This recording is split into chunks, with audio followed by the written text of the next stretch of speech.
नमस्कार दोस्तों, मैं RS जादौन और आज हम जैसा कि आप लोग देख रहे हैं professional examination board police recruitment test for सूबेदार and sub inspector cadre recruitment test for police home department 2017 29 अक्टूबर 2017 को 2 बजे जो यानी कि आपकी दोपहर वाली शिफ्ट है उसमें जो पेपर हुआ था उस पेपर में हमारे जो हिंदी भाषा के जो प्रश्न आए थे उन प्रश्नों को आज हम इस वीडियो में देखेंगे। तो दोस्तों इसमें हमारा जो पहला प्रश्न है वो आप देख रहे हैं कि खाली स्थान है। खाली स्थान में स्थानीय भेदों के आधार पर कई बोलियां प्रचलित रहती हैं। किस में होती हैं? बोली में, विभाषा में, राष्ट्रभाषा में या राजभाषा में। तो दोस्तों इसमें आंसर क्या होगा आपको बताना है। बोली, विभाषा, राष्ट्रभाषा या राजभाषा। तो दोस्तों इसका जो आंसर है वो है हमारा विभाषा। क्या होगा? विभाषा। क्या होगा आंसर दोस्तों? विभाषा। तो इसका जो आंसर हो जाएगा वो हो जाएगा हमारा विभाषा। इसके बाद दोस्तों अगला जो प्रश्न है हमारा वो है पानी परात को हाथ छुओ नहीं, नैनन की जल सो पग धोए। पानी परात को हाथ छुओ नहीं, नैनन के जल सो पग धोए। तो दोस्तों इसमें कौन सा अलंकार होगा हमारा? तो यहाँ पे क्या किया जा रहा है, बात को बढ़ा चढ़ाकर बोला जा रहा है कि पानी को जो है भगवान ने हाथ से छुआ भी नहीं और कृष्ण जो थे उनने सुदामा जी के जो पैर हैं वो धुल दिए। तो इसमें दोस्तों क्या हो जाएगा हमारा? अतिशयोक्ति अलंकार। क्या हो जाएगा दोस्तों? अतिशयोक्ति अलंकार। अगला जो प्रश्न है दोस्तों हमारा वो हमारा प्रश्न है आपका, व्यर्थ न कर अभिमान, एक दिन मिट जाना है। राजा हो या रंक, न कोई बच पाना है। आया खाली हाथ, हाथ खाली जाएगा। तजा न जिसने लोभ, सलिल वह पछताएगा। तो इसमें दोस्तों अलंकार पूछा है छंद। कौन सा छंद है? तो उल्लाला छंद, रोला छंद, हरगीत का छंद या गीत का छंद। तो मित्रों इसमें आपको गिनना है और लगाइए आंसर कौन सा होगा इसमें। आप राजा में 2 मात्राएं, जा पे 2 मात्राएं, हा पे 2 मात्राएं, या पे 2 मात्राएं, रा पे 2 मात्राएं, का पे 1 मात्रा। तो 2 2 4 2 6 2 8 2 10 1 11 12 13 14 15 16 17 18 19 20 21 22 23 24। तो दोस्तों इसमें 24 मात्राएं हो रही हैं, इसलिए क्या होगा इसमें? रोला छंद। क्या हो जाएगा दोस्तों? रोला छंद। तो आंसर क्या है इसका? रोला छंद। अगला प्रश्न है दोस्तों हमारा, करते शब ग्रंथ निषेध हैं, हिंसा लालच क्रोध का। भव सागर से तरेगा जब, पथ पकड़ेगा बोध का। इसमें प्रयुक्त छंद का नाम बताइए, इसमें कौन सा छंद होगा? तो दोस्तों इसको हम गिनेंगे इसको। तो आपने गिना तो 1 2 3 4 5 6 7 8 9 10 11 12 13 14 15 16 17 18 19 20 21 22 23 24 25 26 27 28 मात्राएं हो रही हैं मित्रों। तो इसमें कौन सा हो जाएगा हमारा? हर गीत का छंद। उल्लाला में भी 28 होती हैं और इसमें भी 28 होती हैं। अब देखना है कि कौमा से पहले कितने हैं। तो 1 2 3 4 5 6 7 8 9 10 11 12 13 14 15। तो दोस्तों 15 हो रही है, 15 13 हो रही है। तो फिर वो हमारा क्या हो जाएगा? वो उल्लाला छंद। 28 दोनों में होती हैं, हरगीतका में भी होती हैं, उल्लाला में भी होती हैं। पहले हमने 28 गिनी तो हरगीतका पहुंच गए। अब देखा कि अगर कौमा के पहले 15 हैं उसके बाद 13 हैं तो कौन सा छंद हो जाएगा हमारा दोस्तों? वो हो जाएगा हमारा उल्लाला छंद। देखते हैं आंसर, उल्लाला छंद। अगला जो दोस्तों हमारा प्रश्न है वो है, सरल वाक्य से प्रेरणार्थक वाक्य में बदलिए। धोबी कपड़े धोता है।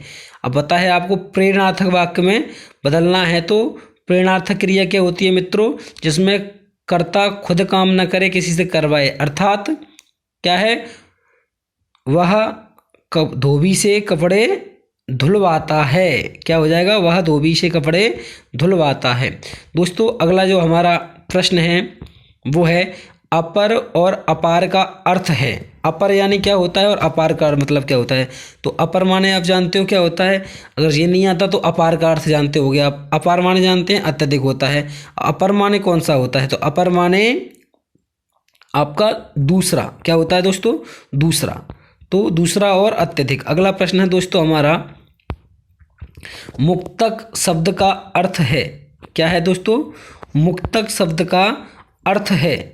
मुक्तक शब्द का जो अर्थ है वो आपको बताना है। अपने आप में संपूर्ण अथवा अन्य निरपेक्ष वस्तु होना, अतः मुक्तक काव्य वह विधा है जिसमें कथा का पूर्वापर संबंध होता है। तो दोस्तों आप जानते हो कि मुक्तक काव्य का पूर्वापर संबंध नहीं होता। अपने आप में संपूर्ण अथवा अन्य निरपेक्ष वस्तु होना, अतः मुक्तक काव्य वह विधा है जिसमें कथा का कोई पूर्वापर संबंध नहीं होता। प्रत्येक छंद अपने आप में पूर्णतः स्वतंत्र और संपूर्ण अर्थ देने वाला होता है। तो मित्रों यही हमारा आंसर हो जाएगा, आंसर दूसरा। अतः मुक्तक काव्य वह विधा है जिसमें कथा का कोई पूर्वापर संबंध नहीं होता, प्रत्येक छंद अपने आप में पूर्ण स्वतंत्र और संपूर्ण होता है, संपूर्ण होता है। तो आंसर हमारा दूसरा हो जाएगा दोस्तों इसमें। अगला प्रश्न दोस्तों हमारा है, पास और पास, एक में सपेरा वाला सा है, एक में सलजम वाला सा है। तो पास माने आप जानते हो नज़दीक होता है, और पास का अर्थ आप जानते हो क्या होता है, पास माने होता है बंधन, किसी को बांधने का। तो नज़दीक और बंधन। तो अगला मित्रों हमारा जो प्रश्न है वो है अतल और अतुल। अतल और अतुल का अर्थ क्या है, तो हमें देखना है। अतुल माने जिसकी तुलना ना हो सके, यानी कि अनुपमेय, अनुपमेय। और अतल माने जिसका तल ना हो, तो गहरा एक तरीके से, तो गहरा और अनुपमेय हो जाएगा दोस्तों। अगला जो प्रश्न है हमारा दोस्तों वो है, किस मुहावरे का प्रयोग है, किस मुहावरे का वाक्य प्रयोग है, ऐसे मासूम बन रहे हो जैसे खाली स्थान हो, दूध के पोंछे, दूध के धुले, ईद के चांद या दूध से नहाए। तो आप जानते हैं कि मुहावरा होता है दूध के धुले। क्या होता है दोस्तों, दूध के धुले। अगला जो प्रश्न है हमारा वो है, खोआ और खोया का अर्थ है। तो आप जानते हो खोया यानी क्या होता है, खोया यानी कोई चीज़ भूल गया हो, है ना, खोया यानी भूल गया हो। और खोआ यानी जानते हो आप मावा होता है, क्या होता है, मावा। तो मावा और भूल गया, समझ गए दोस्तों। अगला जो प्रश्न है हमारा वो है, अलंकार शब्द का शाब्दिक अर्थ है। तो दोस्तों कई बार पढ़ते हैं हम, अलंकार का जो अर्थ होता है वो होता है गहना या आभूषण। सरल है प्रश्न, गहना या आभूषण। अगला प्रश्न है, 10वें और 11वें रस कौन से हैं। तो आप जानते हो दोस्तों 10वां जो रस कहलाता है हमारा, 10वां रस कहलाता है आपका वात्सल्य रस। कौन सा कहलाता है दोस्तों, वात्सल्य। 11वें रस के रूप में हम जानते हैं भक्ति रस को। तो आंसर क्या हो जाएगा दोस्तों हमारा इसमें, वात्सल्य और भक्ति रस। अगला प्रश्न है दोस्तों, जड़ का अर्थ है, जड़, जड़ का अर्थ क्या है। तो इसमें मतलब ये है कि ये अनेकार्थी वर्ड है हमारा। तो जड़ का अर्थ क्या क्या होता है आपको ये बताना है। जो तीनों अर्थ सही हों वो आपको लगाने होंगे इसमें, जमीन, कारण, मूर्ख, या मूल, करण और मूर्ख, मूल, कारण और मूर्ख, मूल, कारण और बुद्धिमान। आपको बताना है कि जड़ का अर्थ क्या होता है। तो जड़ का अर्थ आप जानते हो, जमीन तो होगी नहीं, तो यह आपका रॉन्ग हो जाएगा। दूसरा आप देखते हैं, जड़ का मतलब मूल होता है। जड़ माने करण, करण माने होता है कि नहीं, अब मान लो नहीं जानते। मूर्ख मान लो जानते हो, होता है।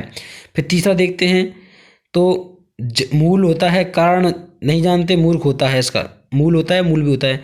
तो मूल, कारण और बुद्धिमान। तो ये पता है कि इसमें से मूर्ख वाला होगा। जड़ का अर्थ मूर्ख होता है, एक मूल भी होता है। तो अब करण है या कारण है, तो जड़ माने कहीं ना कहीं वो करण होगा। क्या हो जाएगा दोस्तों, करण नहीं सॉरी कारण, क्या हो जाएगा, कारण। मूल का जो जड़ का मतलब है वो हो जाएगा आपका मूल, कारण और मूर्ख, जड़ माने। अगला जो प्रश्न है दोस्तों हमारा वो है द्रोण। द्रोण का अर्थ क्या है, द्रोणाचार्य और मुर्गा, द्रोणाचार्य और गौरैया, द्रोणाचार्य और कौआ, द्रोणाचार्य और तोता। तो इसका आंसर आपको लगाना है। देखते हैं आंसर क्या होगा, द्रोणाचार्य और कौआ।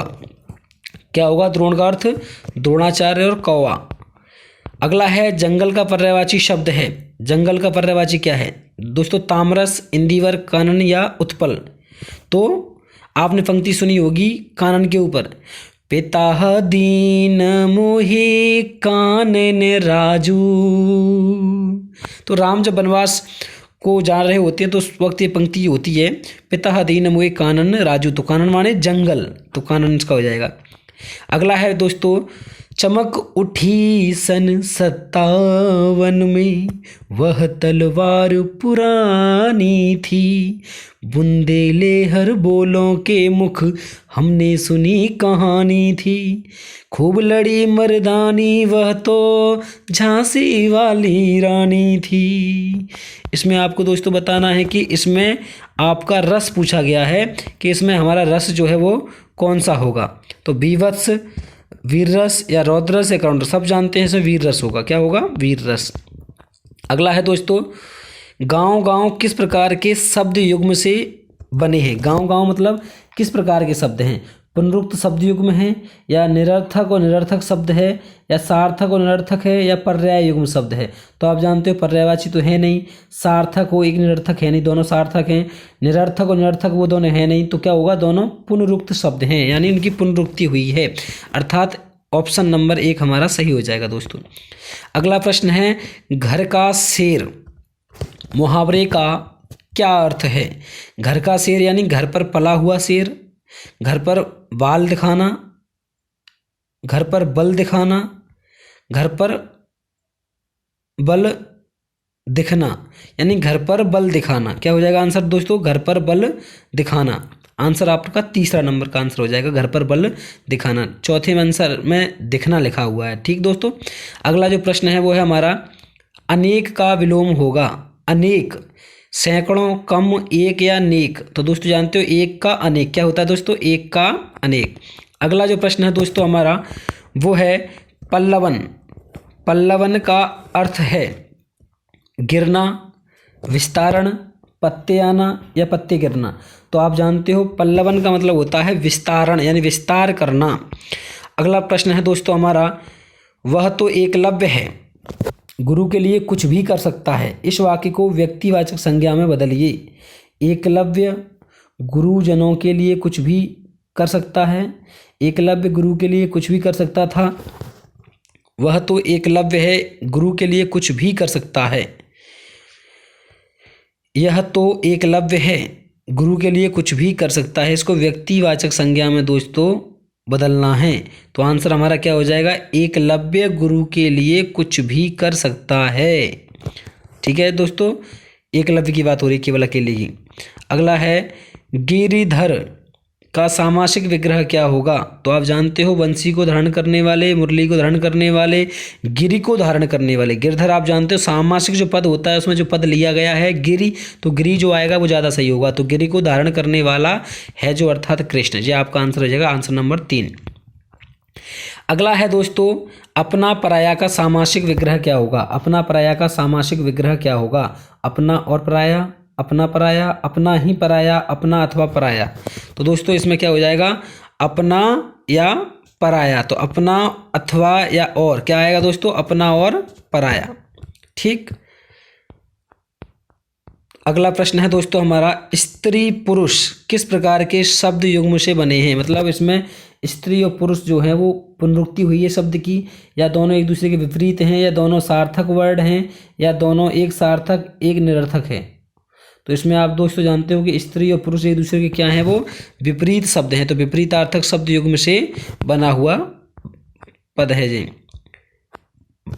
जिसमें कलंक न हो उसे कहते हैं मित्रों निष्कलंक, निरापद, कलकी या कलंकी। जिसमें कलंक ना हो यानी निष्कलंक। क्या हो जाएगा दोस्तों?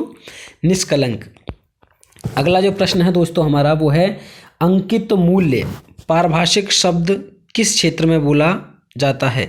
अंकित मूल्य मानविकी, शिक्षा, वाणिज्य या विज्ञान। विज्ञान में आता है, शिक्षा में आता है, या मानविकी में आता है, या वाणिज्य में आता है। तो आप सभी जानते हो कि इसका आंसर क्या हो जाएगा? वाणिज्य। अगला है दोस्तों, बच्चे को प्लेट में रखकर खाना खिलाओ का शुद्ध रूप क्या होगा? बच्चे को प्लेट में रखकर। दोस्तों बच्चे को प्लेट में रखा जाता है क्या? नहीं। तो क्या होगा? क्या होगा इसका? बच्चे को प्लेट में रखकर खाना खिलाओ। नहीं, बच्चे को प्लेट में खिलाओ रखकर खाना, बच्चे को खाना प्लेट में रखकर खिलाओ। तो क्या हो जाएगा? बच्चे को खाना प्लेट में रखकर खिलाओ। क्या हो जाएगा दोस्तों? बच्चे को खाना प्लेट में रख कर खिलाओ। अगला है शयन का संधि विच्छेद होगा। तो आप दोस्तों जानते हो शयन या और वाह जहाँ पूरे आते हैं संधि कौन सी होती है हमारी, अयादि।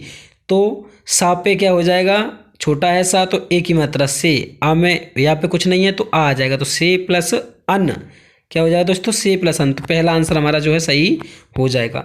अगला प्रश्न है दोस्तों हमारा कुबेर का पर्यायवाची है। कुबेर को धनद कहते हैं, कुमार कहते हैं, स्कंद कहते हैं या सर्वभव कहते हैं दोस्तों। तो आप बताएंगे क्या कहते हैं। तो कुबेर का आप जानते हैं धनद बोलते हैं, इसको क्या बोलते हैं दोस्तों, धनद, धन को देने वाले हैं। विभीषण ने अपनों को धोखा दिया, इस व्यक्तिवाचक संज्ञा वाक्य का जातिवाचक संज्ञा क्या होगा। विभीषण ने अपनों को धोखा दिया, तो ध्यान रखें इसमें क्या हो जाएगा, व्यक्तिवाचक कौन सा होगा, तो क्या होगा, वह तो विभीषण निकला अपनों को ही धोखा दे दिया, वह तो अजीब निकला, या वह तो विभीषण निकला अपनों को ही धोखा दे गया, वह तो धोखेबाज निकला अपनों को ही धोखा दे दिया, वह तो विभीषण निकला अपनों को ही धोखा, तो धोखा, एक में धोखा लिखा है दोस्तों, तो दूसरा वाला प्रश्न जो है हमारा वो सही हो जाएगा, वह तो विभीषण निकला अपनों को ही धोखा दे गया। अगला है गूंगे का गुड़, यानी मुहावरे का अर्थ क्या होगा दोस्तों। गूंगे का गुड़ जानते हो, यानी अवर्णनीय सुख, गूंगे के हाथ में गुड़, गूंगे का गुण या अवर्णनीय सुख, तो ये हो जाएगा आपका चौथा, अवर्णनीय सुख। अगला है दोस्तों पवन का संधि विच्छेद है। तो पवन का आप जानते हो अयादि संधि ये भी है, पा छोटा है तो एक मात्रा लगेगी, तो पो प्लस वा पे कुछ नहीं बचा तो आ अन, तो पो प्लस अन, पहला आंसर आपका सही हो जाएगा, पो प्लस अन। अगला है दोस्तों जानता कौन है इस बात को का शुद्ध रूप है। जानता कौन है इस बात को का शुद्ध रूप क्या होगा। यह बात को कौन जानता है, इस बात को कौन जानता है, इस बात को कौन नहीं जानता है, इस बात को कौन जानता है, यानी इस बात को कौन जानता है। आपका जो चौथा आंसर है वो आपका सही हो जाएगा मित्रों। अगला है अवशोषण पारिभाषिक शब्द किस क्षेत्र में बोला जाता है। कला के क्षेत्र में, शिक्षा के क्षेत्र में, विज्ञान के क्षेत्र में या साहित्य के क्षेत्र में। तो आप जानते हो अवशोषण विज्ञान के क्षेत्र में बोला जाने वाला शब्द है। तो मित्रों इस वाले वीडियो में हम 35 प्रश्न रखते हैं, इसके आगे अगली वीडियो में करेंगे। धन्यवाद मित्रों।